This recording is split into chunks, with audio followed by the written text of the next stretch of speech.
¿Quién es Rabindranath Tagore y qué representa para la India y para el resto del mundo? Bien, Rabindranath Tagore no puede negarse que es el indio más universal y que más ha llegado a Occidente, aunque podemos decir que el Mahatma Gandhi tuvo después de él una gran repercusión, pero desde un punto de vista artístico ha sido la persona que más ha calado en muchos ámbitos. En su momento era el indio que más influjo ejercía sobre sus compatriotas. Fue una persona que desde su arte, desde su filosofía, formó la opinión de la India sobre muchos temas. Ante cualquier eventualidad, los indios miraban a Tagore como la persona que les iba a dirigir, que les iba a indicar el camino o cómo reaccionar. Obviamente, la concesión del premio Nobel, que ya has mencionado, en 1913, por su obra, hizo que Tagore cruzara las fronteras de la India, que fuera muy conocido en Occidente, pero ya era para entonces una persona de gran peso en la India.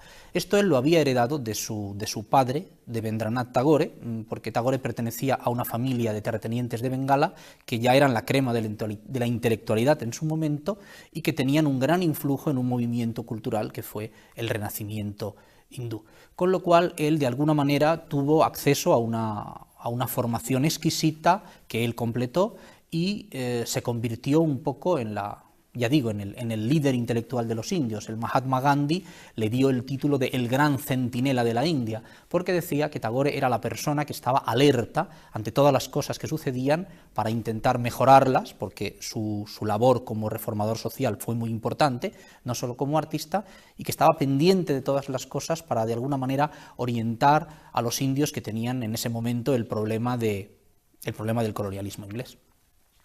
En Europa conocemos a Tagore como un fenómeno aislado dentro de la literatura y el arte indios. ¿En qué marco cultural o movimiento encuadrarías a Tagore y qué parangón podría hacerse con nuestra cultura?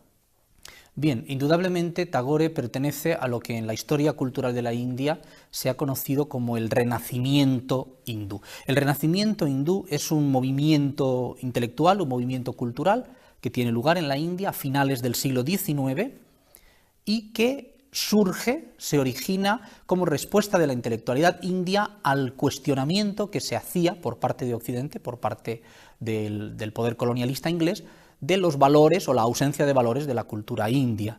La India, los indios, principalmente los hindúes, se sintieron durante la época del colonialismo de alguna manera menospreciados por los ingleses, que establecieron la idea de que Occidente era en todos los sentidos superior y consideraban en mucha medida a los indios como una raza salvaje, como una raza primitiva. Los indios reaccionaron ante esto primero con un cuestionamiento de ¿es verdad que somos tan primitivos como se nos considera? ¿Es verdad que nuestra sociedad está llena de esos elementos de antigüedad y primitivos? ¿O hay en nuestra cultura algunos valores que rescatar? Entonces Tagore, junto con otros intelectuales del momento, busca en la esencia de la cultura india, estudia su historia, estudia sus costumbres, su antropología, su arte, su religión, para ver cuáles son los elementos rescatables. Y llega a la conclusión de que efectivamente estos elementos son muchos.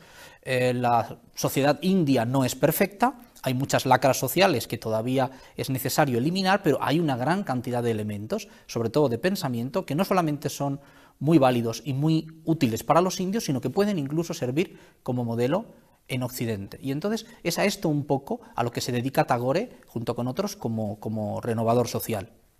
Si tuviéramos que establecer un parangón con nuestra cultura occidental, podría mencionarse perfectamente la generación del 98 en España, no solamente por la simultaneidad del tiempo en que suceden estos movimientos, sino por esa especie como de investigación que se hizo en el 98 en España sobre lo español, las raíces de la cultura hispánica, en qué consiste ser español, hay algo bueno que nosotros tengamos y que podamos ofrecer a Europa, y después de una postura negativa se pasa a una postura positiva de que sí, efectivamente, existen elementos rescatables en la cultura española, y esto mismo es lo que sucedió en la India. Al considerar la vida y la obra de Rabindranath Tagore, sorprende la asombrosa diversidad de su genio creador. Sus escritos incluyen más de 1000 poemas, más de 2000 canciones y numerosos cuentos, novelas, obras dramáticas y ensayos. A los 70 años se interesó por la pintura y en el transcurso de 10 años pintó 3000 cuadros. Sí, es interesante ver la variedad y la amplitud de la obra de Tagore. Bien es verdad que el hombre vivió bastantes años, pero su producción es ingente en todos los terrenos. Él tampoco se quiso definir nunca como poeta o como dramaturgo o como novelista. Él era un artista e intentaba experimentar y transmitir sus emociones a través de todos los vehículos que encontró. De hecho, fue muy original en algunos de ellos. Has mencionado su vinculación con la música, con la pintura, pero es que él no solamente pinta o compone canciones, letra y música, sino que es que además crea un nuevo estilo, o sea, un nuevo estilo de música, denominada Rabindra Sangeet. Sangeet es la palabra sánscrita para música. La música de Rabindra, de Rabindranath, su nombre, es un estilo distinto, con unas modalidades muy características.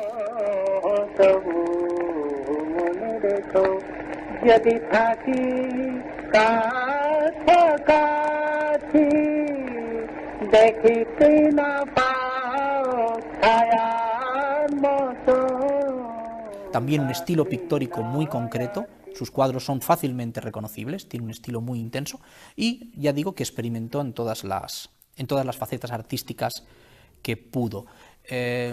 Tiene un estilo muy peculiar, tiene elementos del romanticismo por la época en que vivió, muchos elementos espirituales, una gran sensibilidad, una vinculación del arte con el misticismo, un interés por el mundo exterior, por el mundo que le rodeaba, por el mundo físico, y tiene también, pues, como temas principales, pues, los temas generales, lo que son los universales de la filosofía.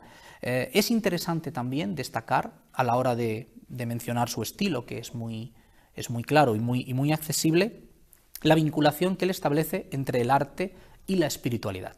Para él, el arte es un camino de espiritualidad, es una forma más del yoga. A través del ejercicio del arte, ya sea el arte creativo o el arte interpretativo, que puede hacer un cantante o puede hacer un bailarín, el artista evoluciona espiritualmente, puede llegar a una especie de misticismo, puede llegar a una comunicación con Dios. Esto es un elemento interesante que existe en toda la tradición india, todos los artistas que representan, interpretan, tocan instrumentos, se encomiendan primero a las deidades como una forma ritual en su arte, pero es Tagore el que lo codifica y que de alguna manera explica intelectualmente esta vinculación que existe entre una cosa y otra. Y específicamente, en cuanto a su obra literaria, hay que decir que Tagore es una persona que cuida muchísimo el léxico que utiliza, aunque escribe en varios idiomas, y que tiene una peculiaridad de frases muy cortas, con un ritmo muy musical. Diríamos que aunque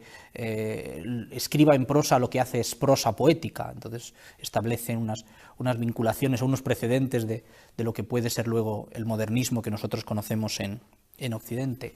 En su obra está escrita en bengalí y en inglés, escribía indiferentemente en una u otra lengua, y él también se cuidó de hacer las traducciones de una lengua a la otra de sus propias obras. Sus propias obras escritas en bengalí, él las traduce al inglés y viceversa para que tengan una mayor fidelidad a lo que él quería expresar. En España somos afortunados porque las traducciones que se han hecho de las obras de Tagore, de los versos de Tagore, se cuentan entre las mejores. Fueron fruto de la labor de Juan Ramón Jiménez y sobre todo de su esposa, Zenobia Camprubí, que hicieron una versión muy cuidada de los primeros poemas de Tagore y tradujeron bastantes libros de poesía, y esas obras se consideran, pues, de las mejores que se han hecho. Se dice que Tagore contribuyó de modo muy eficaz al desarrollo del pensamiento religioso y educativo, a la renovación moral y a la reconstrucción económica. Sus éxitos en estos ámbitos son tan valiosos que le señalan como uno de los hijos predilectos de la India y como apóstol de un mensaje universal. ¿Qué crees de esto?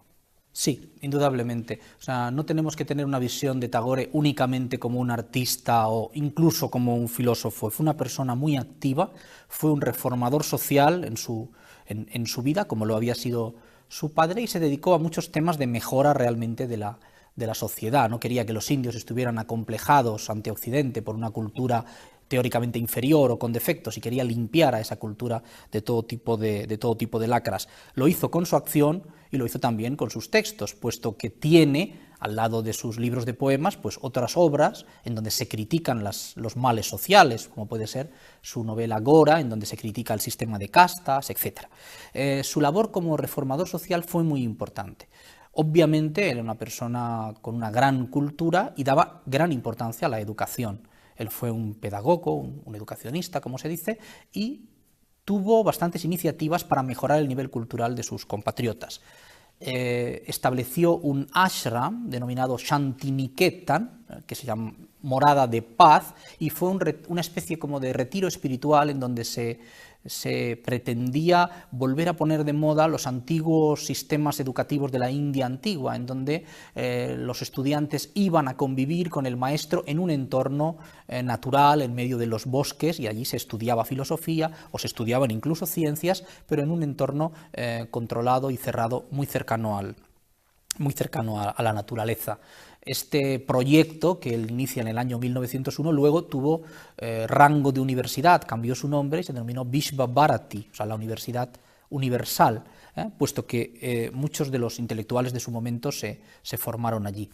Otra iniciativa que tuvo fue la creación de una organización denominada Shri Niketan, Morada de la Mujer, que fue una universidad, creo que es la primera universidad que se crea en el mundo destinada a estudiar única y exclusivamente los problemas de la mujer, su inserción en la sociedad, los problemas históricos que había tenido, y allí se hicieron un montón de nuevas iniciativas para la mejora de las mujeres en la India, que es un tema cuyo mérito se le ha achacado siempre a Gandhi. Se ha dicho Gandhi fue la primera persona que se preocupó de las mujeres en la India. No es exactamente cierto. Con la fundación de esta organización cultural, Rabindranath Tagore ya había sido pionero en ese terreno y había dado los primeros pasos. Aparte de eso, como reformador social, trabajó incluso con fondos económicos suyos propios, personales, para la eliminación de muchas lacras sociales. Combatió los matrimonios infantiles, que eran un problema en la sociedad, combatió la imposibilidad de que las viudas se casaran otra vez, que había en la sociedad. Él casó a gran número de viudas, buscando marido y estableciendo una dote para que pudieran establecerse, atacó duramente el fenómeno de la intocabilidad y de alguna manera estuvo intentando eliminar en la sociedad hindú aquellos elementos que la hacían negativa a los ojos de Occidente. En 1902, Tagore escribió: «Yo deseo guardar mis estudiantes lejos de todos los lujos de la vida europea y cualquier infatuación ciega, y así conducirles en las maneras de las sagradas y no corruptas tradiciones indias». Tagore vivió en una de las épocas más interesantes de la historia de la India, el proceso de la independencia y el movimiento de la no violencia, conocido como Ahimsa, impulsado por el Mahatma Gandhi. Háblanos algo, si te parece bien, en relación con Gandhi y de su postura, la postura de Rabindranath Tagore ante el imperialismo inglés. Su postura ante el imperialismo inglés fue muy clara a partir del año 1919. Antes de eso, Tagore, que había tenido una formación cultural británica, o sea, occidental, pues no se mostró especialmente preocupado por la situación en que se vivía. Tenía más interés en limpiar la imagen cultural de la India, que los ingleses no pensaran mal de la cultura india, no pensaran mal de la filosofía india, pero les aceptó de una manera abierta. De hecho, en el año 1913 obtuvo el premio Nobel. En el año 1915 se le concedió, el gobierno de Su Majestad Británica le concedió el título de caballero del Imperio Británico, y esta distinción, este galardón, Tagore lo aceptó gustosamente. Sin embargo, en el año 1919 tuvo lugar la masacre de Jallianwala Bagh, después de una ley en que impedía la reunión abierta de cierto determinado número de personas, en que se prohibieron, por decirlo así, las manifestaciones. En un momento en que hubo una concentración de personas, una concentración pacífica, el gobierno inglés mandó disparar sin previo aviso sobre una multitud de hombres, mujeres y niños en Amritsar. Murieron 400 personas, hubo infinidad de heridos, y toda la intelectualidad, no solamente gandinero, sino también Tagore, reaccionaron ante ello. Él devolvió al gobierno inglés la condecoración que le habían dado, dijo que no quería ser caballero de ninguna orden, de ningún imperio que tratase tan mal a sus súbditos, y ya a partir de ahí desarrolló una actitud bastante dura con los ingleses. Atacó en sus obras de madurez repetidamente el colonialismo, dijo que era una vergüenza que un país avanzado, culturalmente, científicamente rico, poderoso, como era Inglaterra, maltratara a un país, bueno, en este caso no era un país porque era una colonia inglesa, pues a una zona de territorio y a unos habitantes pobres y de alguna manera indefensos ante tanto poder, y fue muy crítico con el imperio inglés. En cuanto a Gandhi, su relación pues no fue muy íntima, de hecho tuvieron bastantes choques. No hay que olvidar que Tagore no es un nacionalista, Tagore es un internacionalista. Para él el problema es un problema humano, es el problema de que una gente con poder, en este caso los colonizadores, traten mal a la gente sin poder, en este caso los colonizados. Eso es contra lo que él se revela y de lo que él protesta. No le importaba tanto el que la India fuera o no fuera independiente como nación, porque ya digo que él era un internacionalista, y en esto basó su credo político. Se tiene la idea de Rabindranath Tagore como de un indio extremadamente culto, con una formación británica, hábil y conocedor del inglés y altamente cosmopolita. ¿Afectó esto a su postura religiosa? ¿Fue un hindú tradicional o un renovador? ¿Qué destacarías como diferente en su acercamiento a lo trascendental? Bien, Tagore hace un estudio de la filosofía india tradicional, considera que tiene muchísimos valores y, sin dejar de lado la modernidad o las cosas que él puede admirar en Occidente, pues intenta de alguna manera reivindicarlo. Su religión es una ética a ultranza, basada obviamente, como en todos los otros hindúes, en un panteísmo. Para él todo lo que hay es uno y lo mismo, es parte del ser divino, y es un mundo en donde rezuma el optimismo. El mundo está bien hecho, hay unos elementos de belleza, de orden, de equilibrio que lo impregnan, y considera que el conocimiento de ese mundo es el camino de la vida espiritual. Entonces él propone una interiorización de la religión, un misticismo que no busque únicamente a Dios, sino que busque también a lo que hay de divino en el mundo.